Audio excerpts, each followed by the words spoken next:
an SLR, and I treated myself to a mirrorless with a large extension lens. Would you 24, whatever for it. Yeah.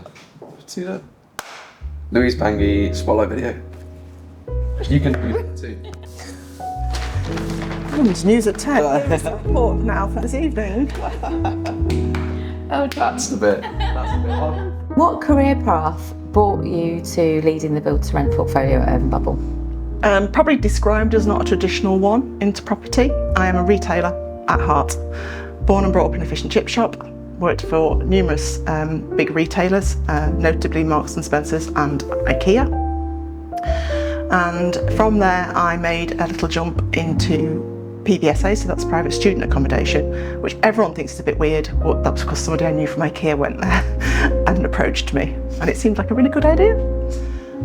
From there I did a stint in facilities management, and also whilst at IKEA I did food, which was very different, and then to here. So I come with a lot of different tools in my toolbox, which I think are really useful for this industry. What's the key skill thread that connects you to all of these roles and what you bring to your role now? I think the first one is customer-centric. I've always had to put the customer first and think about what we're delivering to the customer, whether that be a customer or a resident. That has to be first and foremost. And I think the second thing is definitely leadership. I worked at Marks and Spencer's all the way through kind of A-levels and university. I knew that inside and out. I could do everything. So if anyone asked me a question, I knew.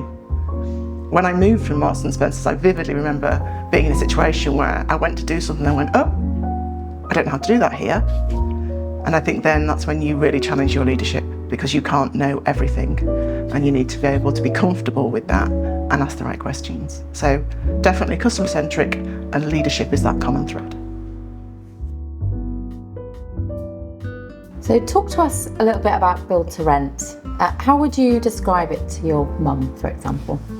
I think I had to, because she didn't understand my job title when I told her it. So these are buildings that have lovely homes in them to rent, where that you will have a community and that are professionally managed. And I think the difference, or the easiest way to describe it, is a vertical cul-de-sac, because these are people's homes. And if you think of a tall building, you kind of go up and down. What do you think sets build to rent apart as a living offering? I think because it was designed, it's purposely designed for what it says on the tin. So it was built to rent out to people as their homes. And I think that makes a difference, because there's some thought that's gone into that behind the scenes. I think the second thing is that professional management. People who live there can trust that they're not going to get kicked out, that they've got people who can look after them and know what they're doing and are trained to do so. I think the next piece is the amenity offering and that community generation. There are people who live there who don't want to talk to the neighbours, and that would be the same anywhere. But there are people who like to get on with their neighbours and socialise with them and do something. All of that we can do, and people have the choice to do that.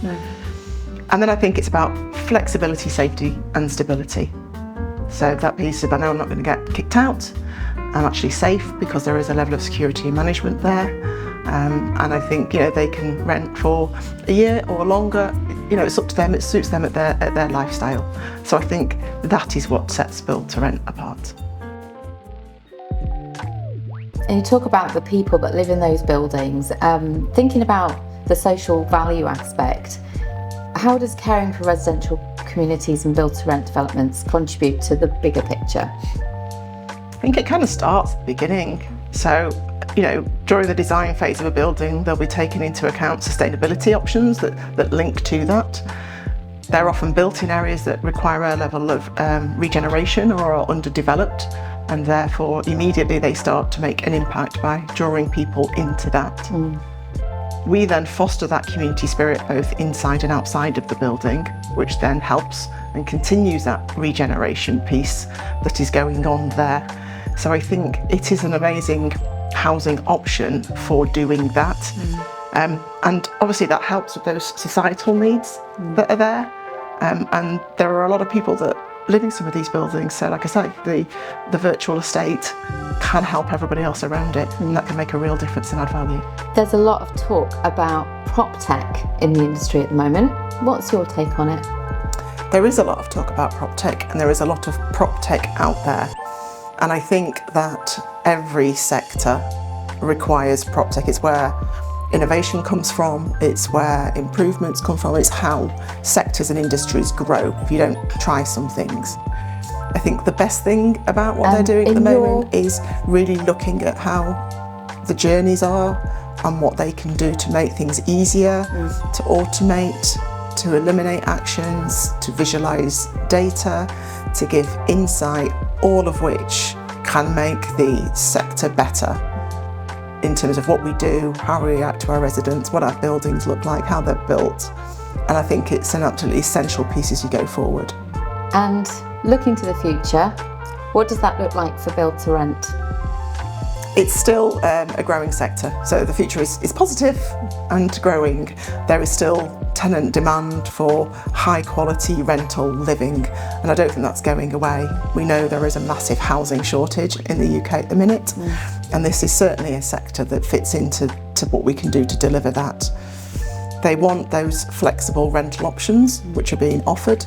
And right now, because of the growth, you could enjoy it in most of the big cities across the UK, which means if you are moving around with work, you can continue your journey within build to rent. And I think the other piece that it offers, which is where the operators come into play, is that kind of level of quality, of community, of amenity and accessibility. In your opinion, what sets our approach apart at Urban Bubble? The bubblers. So it's got to be our culture, our values and our human approach. It's about where we came from, how we were founded, why our brand is lowercase and all one word. This is about being real, and I think that makes a huge difference when you're dealing with residents. We want round pegs in round holes and everyone to be authentic and themselves, and I think that makes a huge difference to living with Urban Bubble. To kind of make it easy, two things that we've already talked about: people, our team and what they are doing, their passion, their expertise, their knowledge, how they know the names of most of the people that live in their buildings. They'll say good morning, they'll say good night, they'll wonder if a child runs ahead from their mum and comes to the building first, they'll say hello, but then they'll keep around the child thinking, where are the parents?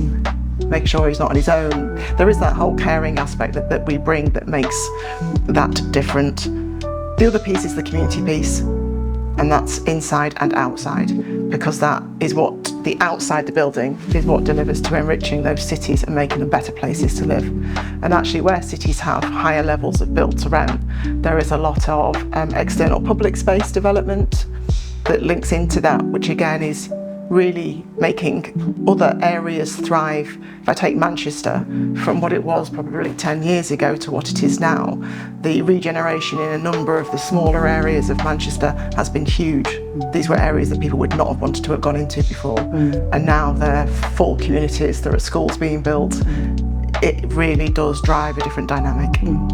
What one word would you use to describe life at Urban Bubble? See, that's a really difficult question because it's one word. If I was going to think of one word, I'd go dynamic, because we are always on the move, we're always on the go, we are consistently growing. But I do have another word if I'm allowed a second. Yes, please. Which is continuous. We are continuously growing, we are continuously looking at new things, we are continuously striving to be better. We are consistently looking at where our buildings are and what we can do in those communities. And the teams in the communities are also doing that, consistently getting feedback from the residents about what they would like to be doing and continuously sharing that best practice around. So I think that's probably another good idea, another word that I think really works for Urban Bubble. What's your favourite part of your job? Making a difference and adding value. I get to do that every day on so many levels and in so many places, and that's actually what gives me energy, knowing that you're making a difference and adding value somewhere, either with a person, the resident, with a team, the building, all of it. That's why I go to work. Louise, what does it mean to be an urban bubble person? A passionate person, driven by our culture and values to deliver the vision in a real human way, but all the while striving to be better and continuously improve. Yes! You did it! I didn't look down. Well done! I got one of my words in continuously. Like a pro. Say that.